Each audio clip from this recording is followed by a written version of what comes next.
Êxodo, capítulo de número 9. Eu lerei versos 8 a 12, e essa será a porção que iremos expor nesta manhã.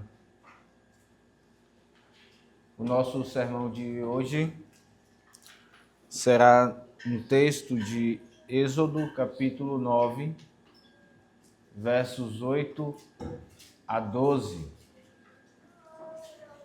Eu peço que você acompanhe com atenção, com dedicação, com esperança e expectativa de que Deus fale conosco neste sermão.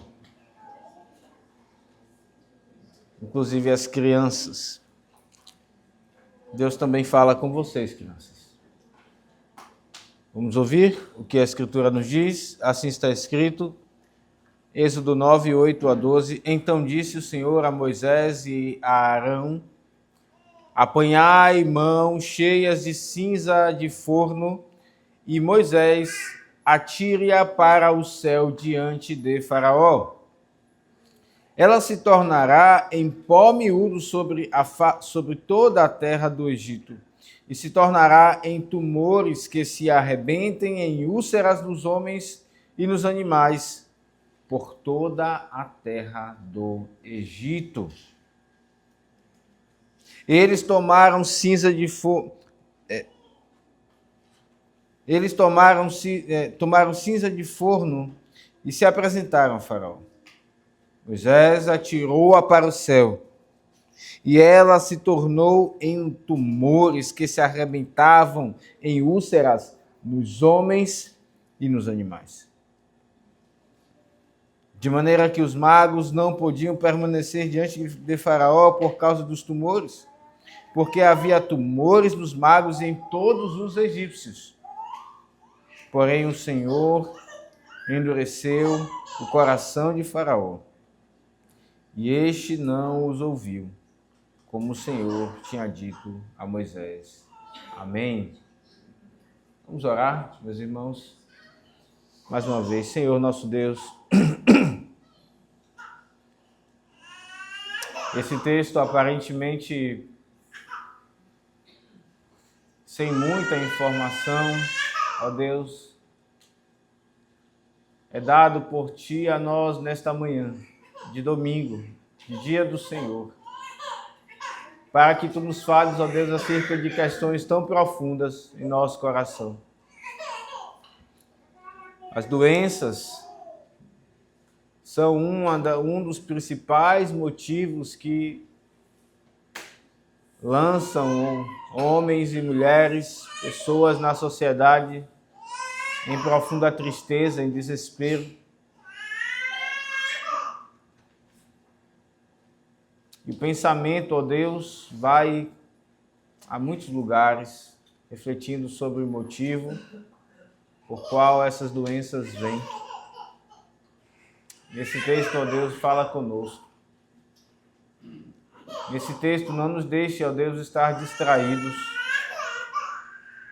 Nesse texto, ó Deus, nessa pregação, nessa proclamação da Tua palavra, não permita que nós percamos a porção que o Senhor tem para o Teu povo e para cada um de nós nesta manhã. A graça que possamos, ó Deus, atentar, ouvir, como o Senhor Jesus mesmo diz, ouvir o que o Espírito diz às igrejas. Dá graça, ó Deus, aos pais para que consigam ouvir o sermão. Dá graça, ó Deus, às crianças para que elas também recebam a porção que o Senhor separou para elas, na medida do entendimento as coisas que elas conseguem entender. E o Senhor marque o coração delas, ó Deus, com a Tua palavra, com a Tua graça, com a Tua demonstração pessoal, que é que vemos nesse texto, em nome de Jesus. Amém. A vingança nunca é plena, mata a alma e a envenena. Certamente, a grande maioria, principalmente os adultos, já ouviram essa frase e lembram daquele seriado antigo, Chaves, que traz consigo a verdade, um teor grande de humor, criado ali pelo Roberto Bolanhos. Ele traz à vida a história de uma criança, embora a nossa memória, quando nós lembramos de Chaves, seja um rapaz que não é criança, né? Mas a ideia ali é reportar a vida de uma criança pobre de 8 anos, tanto é que ficou conhecido o menino do 8, né? Chavo é menino em espanhol, e por isso conhecemos como Chaves, né? E então, a ideia é reportar uma criança que tem as suas muitas limitações da pobreza na América Latina, vivendo num bairro pobre. Porém, essa criança, como é próprio das crianças, elas não veem a vida com muito peso, com as suas complexidades e dificuldades que existem. Mas nós sabemos que para as crianças tudo é muito fácil de acontecer, na verdade. Elas imaginam na mente dela um plano muito fácil, quando as coisas elas não são simples, elas são complexas na vida. E a ideia é retratar exatamente uma criança que vê a vida com um olhar mais leve, de esperança. E ali o personagem, Seu Madruga, diz essas palavras para Chaves, uma criança que era pobre, e vira e mexe, e brigava com o Kiko. Então, aquele pouco que tinha era levado, era quebrado, ou alguma coisa do tipo. E o Seu Madruga então diz essas palavras para Chaves. Chaves, a vingança nunca é plena. Mata a alma e a envenena. Embora essas palavras nos deem vontade de rir, lembrando do seriado, a verdade é que elas nos trazem, irmãos, verdades profundas. De fato, a vingança, ela nunca ela é plena. Por mais que o homem, você já deve ter assistido ou tomado conhecimento de histórias em que pessoas elas vão até as últimas consequências para fazer vingança com as próprias mãos. Elas conseguem alcançar aquilo que elas planejaram, mas ainda assim elas têm desejo de ir à frente, se elas pudessem ir além para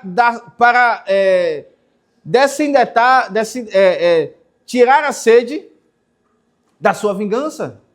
Porque a vingança, ela é, na verdade, infinita. E é por isso que as pessoas nunca conseguem saciar completamente a sede da vingança. A vingança, ela é infinita. E as crianças têm a vingança em seu coração. Nós olhamos quando elas fazem mal ao seu irmão em casa. E não estou falando apenas dos mais velhos, estou falando também dos pequenos. Ou quando fazem no meio com seus amiguinhos. Isso mostra a vingança, o desejo de fazer a justiça com as próprias mãos. Isso se torna maior, irmãos, quando nós olhamos para a doença chegando na vida de pessoas que nos fizeram mal. E ficamos, por vezes, lá dentro, curtindo um prazer e dizendo, experimenta agora o que você fez. Estamos falando de tudo isso, irmãos, porque esse assunto está no texto. Esse assunto todo ele está aqui nesse texto. O Senhor, ele continua imbuído no seu projeto de salvar e redimir o seu povo do Egito. O Egito que simboliza a casa da servidão, o império das trevas, como lemos em Colossenses. E Deus agora está aqui na sua sexta praga. Ele já mostrou a primeira, transformando água em sangue, usando toda a sua criação que ele mesmo fez, para mostrar que ele tem controle sobre ela, mas também para combater os ídolos do Egito.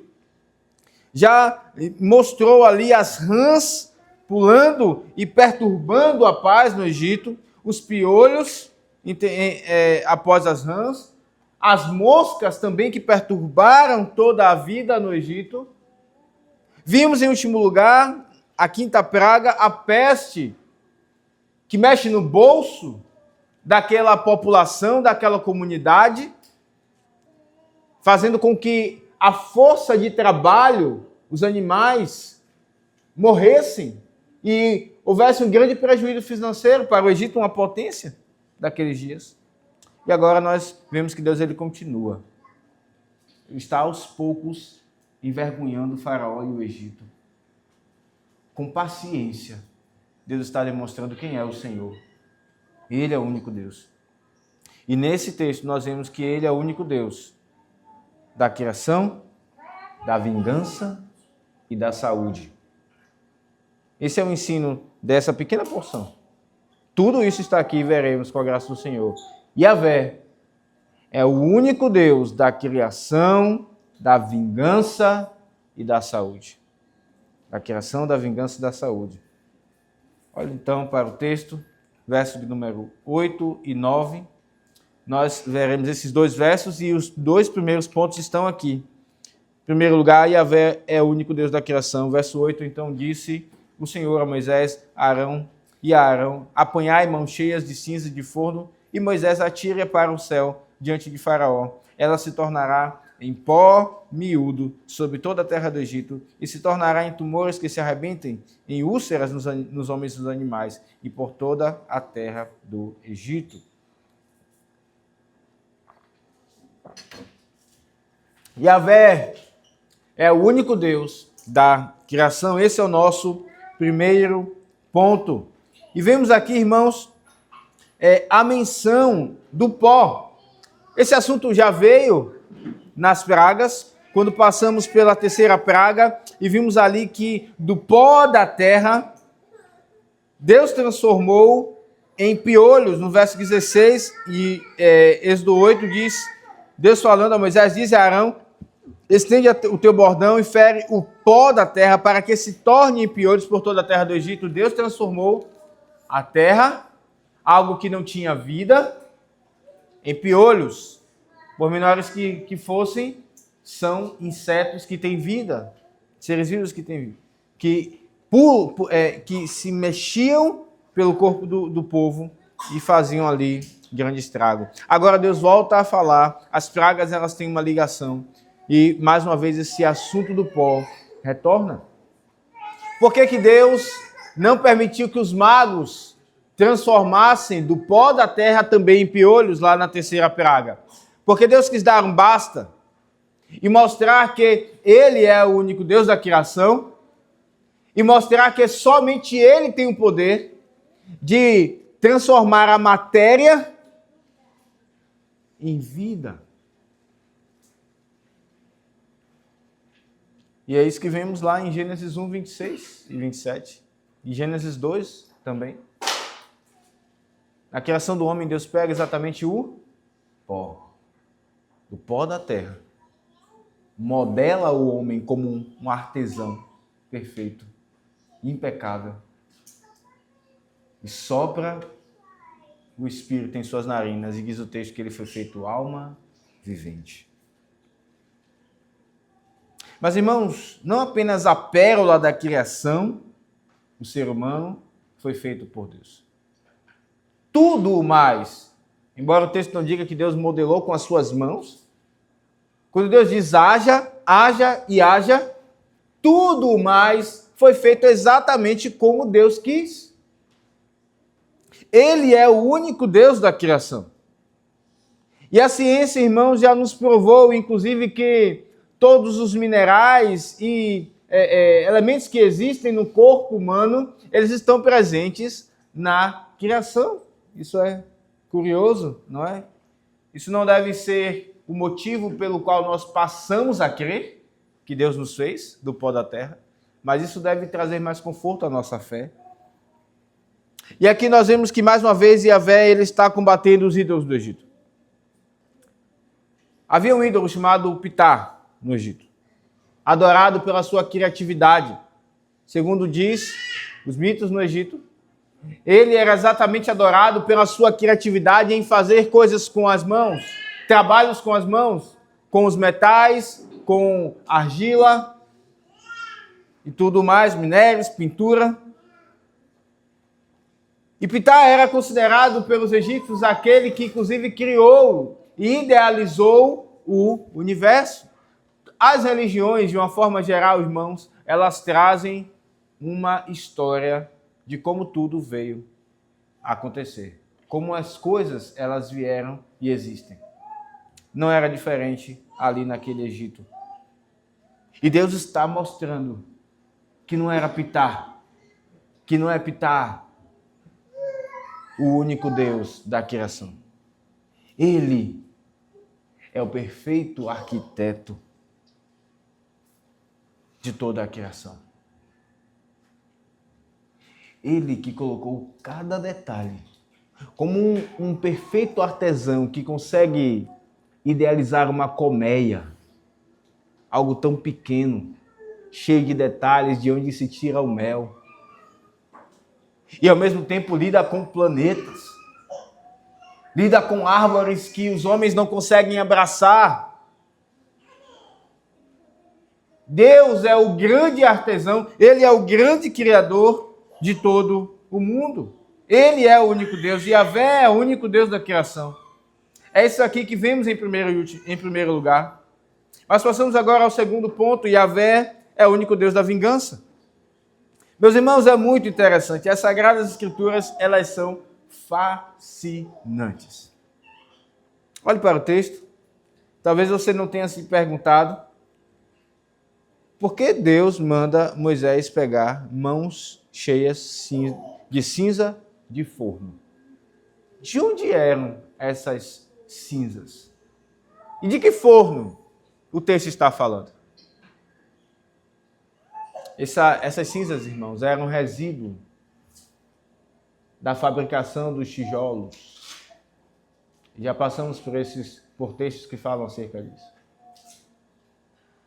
E quem trabalhava para que esses tijolos fossem fabricados?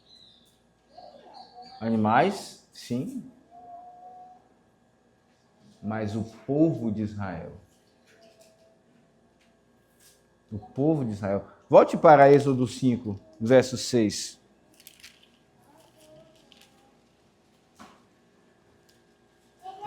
Quando Moisés vai a primeira vez para falar com o faraó, o que acontece? Verso 6, naquele mesmo dia, Êxodo 5, pois deu ordem faraó aos superintendentes do povo e aos seus capatazes, dizendo, daqui em diante, não torneis a dar palha ao povo para fazer tijolos como antes. Eles mesmos que vão e ajuntem para si a palha, e exigireis deles a mesma conta de tijolos que antes faziam, nada diminuireis dela. Estão ociosos e por isso clamam, vamos e sacrifiquemos ao nosso Deus. Agrave-se o serviço sobre esses homens, para que neles se apliquem e não deem ouvidos a palavras mentirosas. E nós sabemos a história. O povo sofreu mais. Faraó colocou capatazes sobre o povo de Israel, que eram hebreus, para tomar conta do trabalho, criando uma contenda, proporcionando momentos de contenda entre o próprio povo, enfraquecendo o povo. O povo vai a Moisés e diz, é por sua causa que nós estamos sofrendo. Moisés vai a Deus e diz, Senhor, por quê? Por que me enviaste? Por que o Senhor não salva esse povo? E o povo sofria, irmãos. Até agora o povo tem sofrido. Até agora. Ele está escravizado. Até agora, Faraó não deixou o povo ir. E o que Deus faz? Chega então a sexta praga. Diga a Moisés que ele pegue as cinzas do fogo. Imagine a cena, todo o povo iria ver. O povo de Israel. Por que Moisés está pegando as cinzas? E ele iria diante de Faraó, porque é isso que o texto diz. Apresenta-te a Faraó. E quando ele chegasse diante de Faraó, ele iria lançar para cima essas cinzas. Agora é a hora da vingança. Claro, Deus está se vingando desde o início. Mas Deus agora faz isso de uma forma mais contundente e explícita quanto à escravidão do povo de Israel. Tudo isso, então, é uma ilustração viva. É um teatro vivo de Yahvé, diante de Faraó, dizendo: eu é que sou o Deus da vingança. Eu tenho o poder de operar a vingança, ainda que ela pareça tardia. E mais uma vez, irmãos, Deus está combatendo o ídolo do Egito. Sekhmet.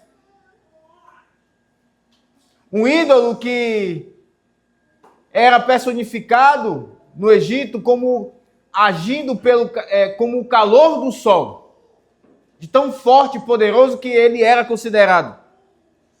E a crença dizia então que Sekhmet agia contra os inimigos do povo do Egito para balancear as coisas e estabelecer a justiça. Obviamente não era justiça, porque quando o homem sem Deus, ele quer fazer a justiça, sempre é muito mais para os outros do que para ele. O Egito era uma das grandes nações daqueles dias. E opressora, como fazia com o povo de Israel. Para eles isso era justiça? Para eles era justo que Israel ficasse sendo escravizado? Mas o Senhor está mostrando o que é justiça. Sekhmet era conhecido como um Deus que agia com muita fúria. E Deus está mostrando a sua ira. As cinzas iriam ser lançadas. E os tumores iriam começar a arrebentar nos homens. Deus está aqui mostrando que Ele é o Deus da justiça. Como lemos em Romanos, a mim pertence a vingança. Eu é que retribuirei, diz o Senhor. E Deus está retribuindo. Ele está mostrando o seu poder destrutivo. E aqui nós vemos que Yahvé, ele se vinga. O povo de Israel está sendo vingado no seu sofrimento. Eles não fariam algo pelas suas próprias mãos, mas o Senhor, aquele que está tirando da casa da servidão, Ele é que se vinga pelo seu povo. Yahvé é o único Deus da vingança. Esse é o nosso segundo ponto e passamos ao terceiro, irmãos. Yahvé é o único Deus da saúde. Vimos em primeiro lugar que Yahvé é o único Deus da criação. Acabamos de ver em segundo lugar que Yahvé é o único Deus da vingança. E agora passamos ao terceiro ponto. Yahvé é o único Deus da saúde. Versos 10 a 12 diz o texto: eles tomaram a cinza do forno e se apresentaram a Faraó. Moisés atirou-a para o céu, e ela se tornou em tumores que se arrebentavam em úlceras nos homens e nos animais, de maneira que os magos não podiam permanecer diante de Moisés por causa dos tumores, porque havia tumores nos homens, nos magos e em todos os egípcios. Veja quantas vezes a palavra tumores aqui, ela se repete. Deus está mostrando, irmãos, que Ele envia a enfermidade e é Ele quem cura. Ele é o Deus da saúde, o Deus do bem-estar. Isso está escrito lá em Êxodo 15, nós passaremos ainda por esse texto, verso 26, quando diz o texto, disse o Senhor a Moisés, estende a mão sobre o mar para que as águas, Êxodo 15, verso 26.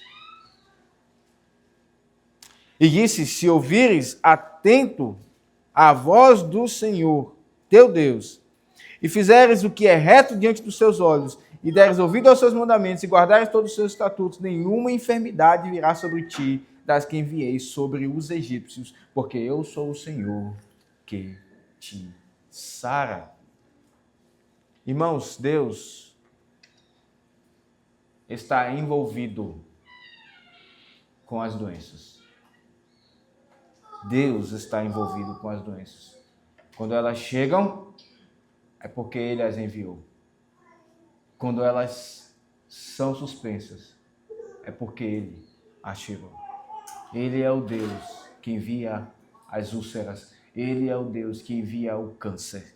Ele é o Deus que sara as úlceras, sara o câncer, sara a gastrite, sara, seja lá que doença for. Ele é o único Deus da saúde. E por que não dizer também da enfermidade? E como isso é contrário aos nossos dias, não é verdade? Muitos atribuem a doença a Satanás, a espíritos malignos, quando é Deus que as envia. Claramente isso está colocado nesse texto. E mais uma vez Deus combate um ídolo. Imhotep. Este era o único ídolo do Egito que não foi meramente idealizado na mente dos egípcios, mas ele viveu por um tempo no Egito. E tão conhecedor que era de muitas áreas do conhecimento, era um sacerdote, era também arquiteto, ele idealizou aquelas pirâmides com escadas que vemos pela internet e filmes. E ele também era um grande médico. Imhotep era um grande médico. E por seu conhecimento tão profundo na medicina, ele foi, depois de um tempo, endeusado como mais um ídolo no arsenal dos egípcios. Imhotep, Deus está mostrando aqui que ele não é aquele que sara. Os magos não podiam permanecer diante de Faraó. Os magos que criam em Imhotep e faziam também as suas magias para curar enfermidades, eles mesmos não só não podiam curá-las, curar as úlceras, e impedir que os tumores arrebentassem, como eles não podiam permanecer diante de Faraó. Irmãos, como Deus está mostrando aqui que Ele é o único Deus que controla a enfermidade e a saúde. E como Deus está envergonhando os egípcios, os magos. Ele é o único que tem poder de enviar a doença. Isso está escrito em Deuteronômio 32. Abre a sua Bíblia lá. Deuteronômio capítulo 32.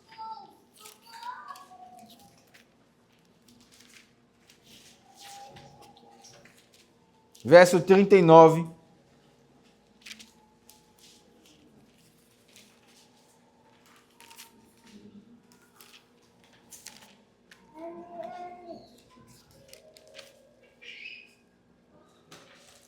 Deuteronômio 32, 39, diz o texto: Vede agora que eu sou, eu somente, e mais nenhum Deus há além de mim. Eu mato e eu faço viver. Eu firo e eu saro. E não há quem possa livrar alguém da minha mão. Continua o texto: Levanto a mão aos céus e afirmo por minha vida eterna, se eu afiar a minha espada reluzente, a minha mão exercitar o juízo, tomarei vingança contra os meus adversários e retribuirei os que me odeiam. Embriagarei as minhas setas de sangue, a minha espada comerá sangue. Aliás, carne, do sangue dos mortos e dos prisioneiros, das cabeças cabeludas do inimigo. Meus irmãos, diz o verso 43 ainda: Louvai, ó nações, o seu povo, porque Yahvé, o Senhor, vingará o sangue dos seus servos, tomará vingança dos seus adversários e fará expiação pela terra do seu povo. Irmãos, que palavras! Nós sabemos o quanto a morte, o câncer, hoje falamos tanto de tumores, não é? Tantas pessoas com câncer. Certamente você conhece pessoas que já passaram por câncer ou estão com câncer. E aparentemente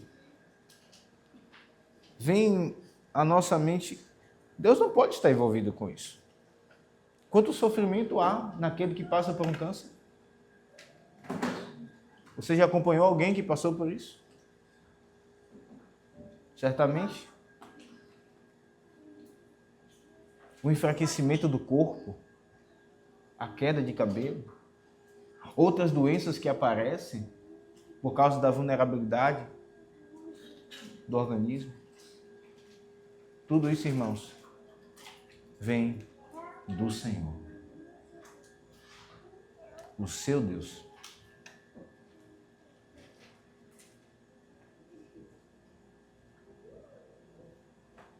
E a nossa cabeça começa a ficar, então, ela cobrando e pensando, Senhor, por quê? As coisas não batem. O Senhor não é bom? Seria talvez melhor imaginar e pensar que é Satanás quem faz isso. Mas o Senhor, o meu Deus, o meu Salvador. Por que, Senhor? E começamos então a pensar, irmãos, o que foi que eu fiz? Eu devo ter feito algo de muito mal contra Deus para que Ele fizesse isso comigo. E sim, irmãos, os egípcios, eles fizeram algo de muito mal contra Deus. Eles estavam oprimindo o povo de Israel. Os ímpios, eles são inimigos de Deus. E certamente quando Deus os envia a enfermidade, o câncer, Deus está assim se vingando deles. Ainda que paciente que seja, porque essa é a sexta praga. E o povo de Deus passou um bom tempo no Egito. Agora Deus está exercendo o seu poder, fazendo essas coisas. Ainda que paciente, perceba bem, Deus não deixa passar. Nós lemos em Deuteronômio, eu mato, eu firo, eu embebedarei a minha espada e ela comerá carne. Que palavras que retratam cenas terríveis. Deus não deixa os ímpios fazerem o que querem.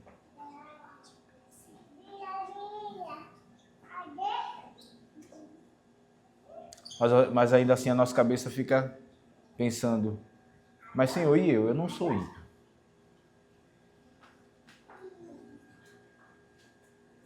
E a verdade, irmãos, é que estamos vivendo diante de dias que as pessoas sempre dizem, se você está doente, é porque você está em pecado.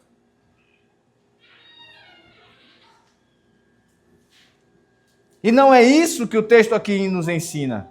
Embora uma enfermidade, ela de fato pode ser um motivo por causa de um pecado em específico. A verdade é que as enfermidades, elas chegam primeiramente porque nós somos pecadores, irmãos. Caímos em Adão, em pecado. Nascemos pecadores. Quando você ouve o batimento de um bebê, numa ultrassom, ali já está um pecador, que ainda nem tem mãos e pés direito. Ali já está. Todos nascemos pecadores.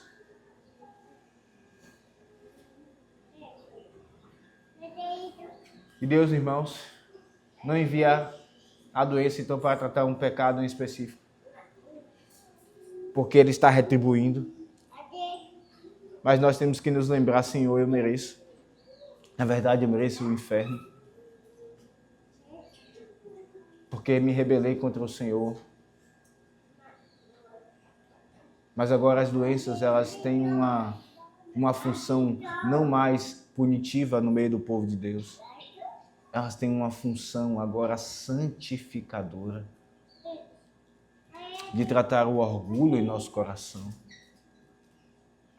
de tratar a nossa autonomia, a independência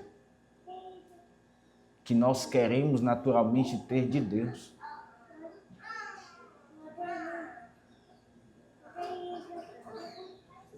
Deus faz o bem pela enfermidade, Ele não faz o mal.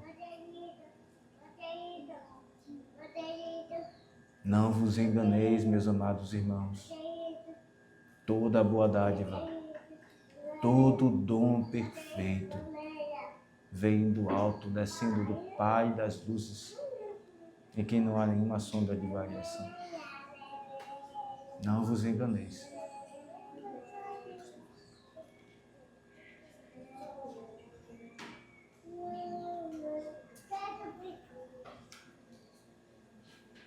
A verdade, irmãos, é que a enfermidade sempre tem uma relação espiritual. E é por isso que lá em Tiago, capítulo 5, 14 e 16, diz o texto: alguém está enfermo?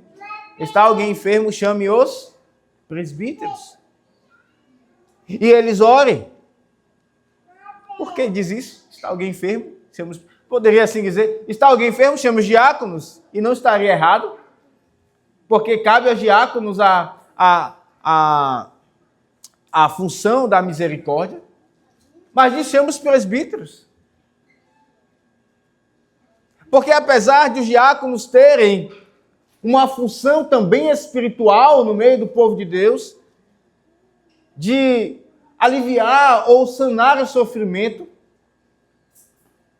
cabe então aos presbíteros tratar de forma mais pastoral. E nos ensina esse texto, irmãos, que toda doença, ela tem um motivo espiritual. E pode, então, ter um pecado relacionado a isso. Então, diz o texto lá: orem, e se há pecado, então, que seja confessado. E então, traga o óleo, aquilo que muitos entendem ser o óleo ungido. Na verdade, ali é remédio, irmãos, daqueles dias. Porque Deus, Ele é o Deus da saúde. Ele pode tratar sem remédio, mas Ele também trata sem remédio. Muitas vezes os crentes dizem assim: agora pronto, acabou-se os meios, médico, remédio, nada vai mudar. Só Deus. Mas e se Deus curar pelo remédio? Não? Mas se curar pelo remédio não foi Deus? Foi só o homem? Deus age tanto sem os meios quanto pelos meios. Deus, Ele é o Deus da saúde. Mas vemos, irmãos, que mais uma vez Faraó, vendo tudo isso, todo esse arsenal de demonstração de poder, Deus mostrando que Ele é o único Deus, Yahvé é o único Deus da criação, o único Deus da vingança e o único Deus da saúde. Verso 12 diz: porém, o Senhor endureceu o coração de Faraó e não os ouviu, como o Senhor tinha dito a Moisés.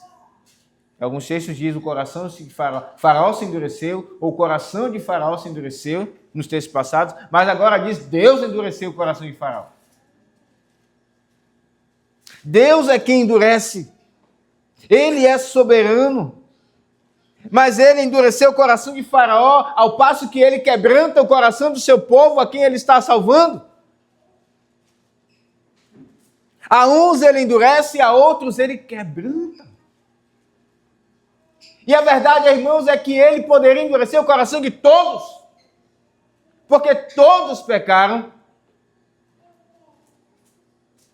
O que deveria nos chamar a atenção não é que ele endurece o coração de uns, é que ele quebranta o coração de uns. E ele quebrantou o meu e o seu coração. O nosso coração de carne sente quando pecamos contra ele, sente a presença dele, teme a sua palavra. E isso é o que há de mais maravilhoso.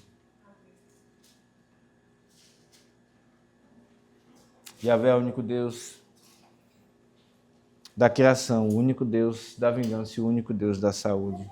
Eu ainda quero passar algumas aplicações aos nossos corações.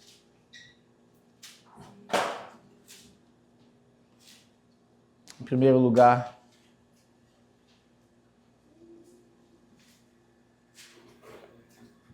você que está aqui nessa manhã e não faz parte da igreja,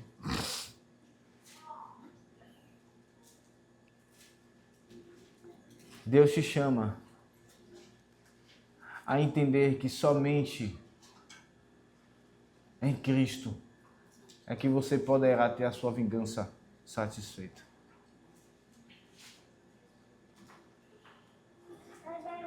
Deus te chama a entender que Ele está atrás de você. Principalmente se você já passou ou está passando por alguma enfermidade. Ou esse assunto está latente em sua família. É Ele que está envolvido nisso. É Ele mesmo que enviou essa doença. É Ele que está chamando você a prestar contas com Ele, colocando a sua lei diante de você, para que você saiba que é sério, que você não pode deixar para amanhã o arrependimento, que você não pode se assentar confortável na sua vida, em seus planos, pensando que Deus vai se satisfazer em você vir à igreja uma vez ou outra vez. Ele não quer meramente isso, ele diz: filho meu, dá-me o teu coração. A sua vida é dele. Não no sentido do coração, pelo menos não ainda. Mas no sentido de que ele te criou. Ele é o único Deus da criação. Talvez você seja membro da igreja e você não creia que ele te criou. Que tudo que nós podemos ver foi feito com um propósito pessoal de dar glória a ele. Talvez você viva automaticamente e trate de forma material todas as coisas. Talvez você esteja morto em seus delitos e pecados. E se você, mesmo membro da igreja, está nessa condição, veja a graça do Senhor, que não deixou para que você ouvisse essas palavras no dia do juízo final. Mas Ele está te dizendo isso hoje. Se converta, no sentido de que se voltar para Deus. Sim, você não pode fazer isso, mas é o que a Escritura diz. Se volte para Ele. Reconheça-o como o único Senhor. E quando você fizer isso, será o resultado de que Ele foi até você e te fez viver. A igreja do Senhor. Aqueles que de coração servem o Senhor. Irmãos, como esse texto nos ensina tantas lições, nós poderemos aqui gastar muito mais tempo em aplicações. Você é uma pessoa vingativa? Talvez você diga: não, eu não sou. Eu sou crente, pastor. Eu sou crente. Mas e quando o seu esposo ou a sua esposa toca na sua ferida e mostra o seu pecado?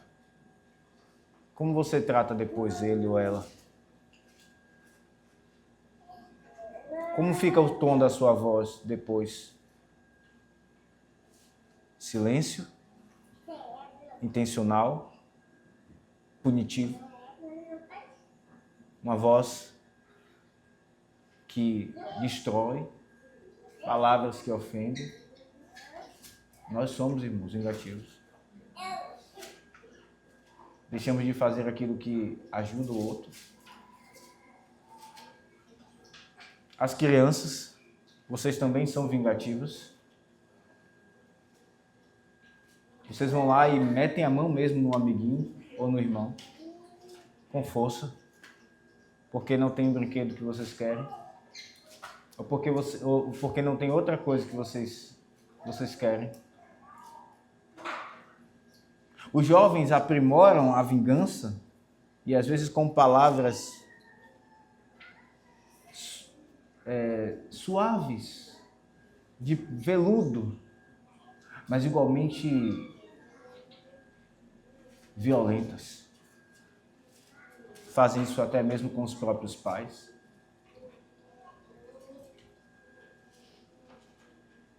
No trabalho, você é pelo menos tentado a se vingar, pensando eu sou crente? Como é que então vão fazer isso comigo? Na igreja, nós somos tentados e pensamos agora, esse irmão ou essa irmã vai ver. Eu vou falar para ele algumas verdades. E eu até tenho texto bíblico. Nós somos vingativos, irmãos, e a Escritura está dizendo a mim e a você que o único Deus da vingança é Yahvé. A vingança não nos compete. A ira do homem não opera a justiça de Deus. Toda vez, preste bem atenção nisso, toda vez que você quiser se vingar a si mesmo, você não estará sendo justo. Você vai passar da medida. Não será justa a vingança. Entregue ao Deus da vingança, a Yahvé. E no momento, Ele dará a justa medida. De forma maestra. Como Ele fez com os egípcios. E aí nós veremos a demonstração de vingança. Deus é paciente. Mas chega a hora, Ele pesa a mão. Ele destrói os ímpios, Ele disciplina o seu povo.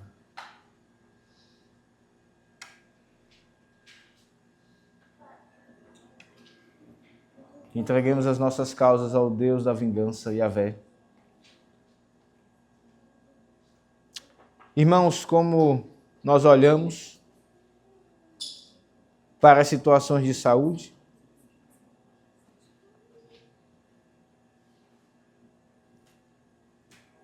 é doído quando nós vemos um amigo ou um parente sofrer com a doença.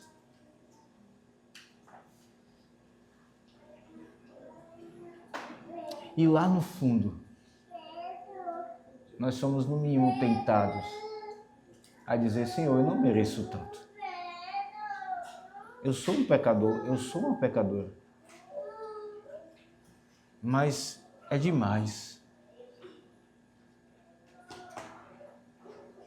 Seja sincero e sincera com Deus. Perguntas e perguntas vêm ao nosso coração.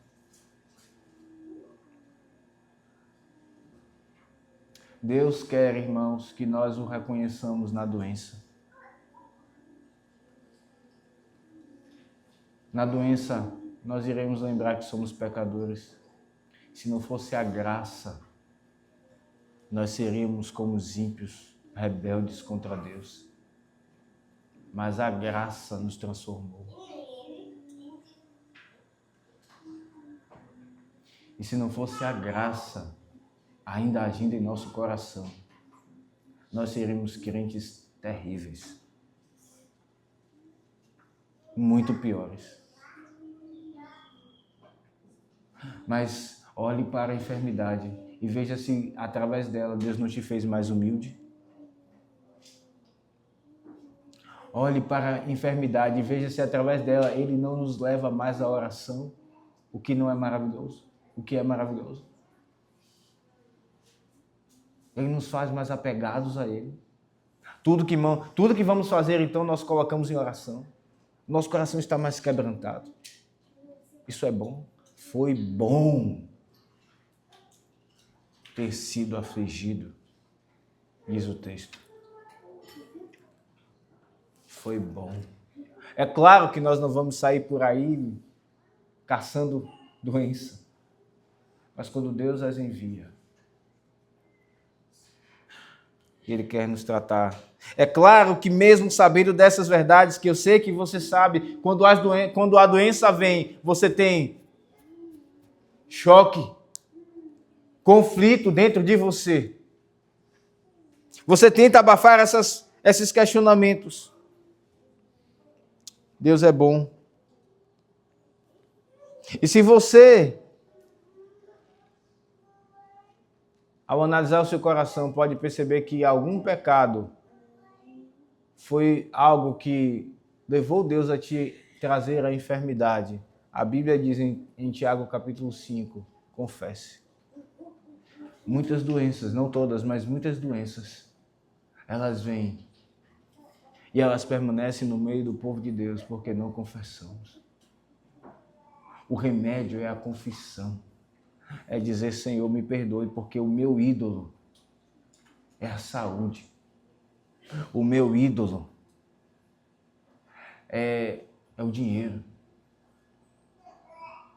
O meu ídolo é o meu filho ou a minha filha que está doente. O meu ídolo é o meu cônjuge. O meu ídolo é o prazer. O meu ídolo é a comida.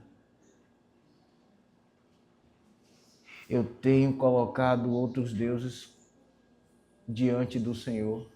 Qual é o primeiro mandamento? Crianças, não terás outros deuses diante de mim. Mas como nós quebramos esse mandamento? Nós colocamos um arsenal de deuses diante do Senhor, afrontando a sua glória. Precisamos confessar. E quando então confessamos, o Senhor já fez a doença cumprir o seu papel. Ele tira. Porque Ele não é um carrasco. Ele não é faraó. Ele é o nosso Pai. A vingança nunca é plena. Ela nunca é plena, irmãos. Em nós. No nosso coração. Mas ela foi plena em Cristo. E Ele sentiu a vingança. E Ele então clamou, Deus meu, por que me desamparaste? Ela foi plena, e é porque ela é plena, foi plena em Cristo, que nenhuma condenação há mais para os que estão em Cristo Jesus. Tudo mais que Deus nos faz sofrer, não é para apagar os nossos pecados, embora muitas vezes nós pensemos isso. É para nos santificar, porque Ele já se vingou de nós em seu Filho, que não tinha pecado. Que a vingança não envenene o nosso coração. Que nós coloquemos ela diante de Deus. As nossas causas diante de Deus. E descansemos. Que o Senhor nos abençoe. Amém. Vamos ficar de pé.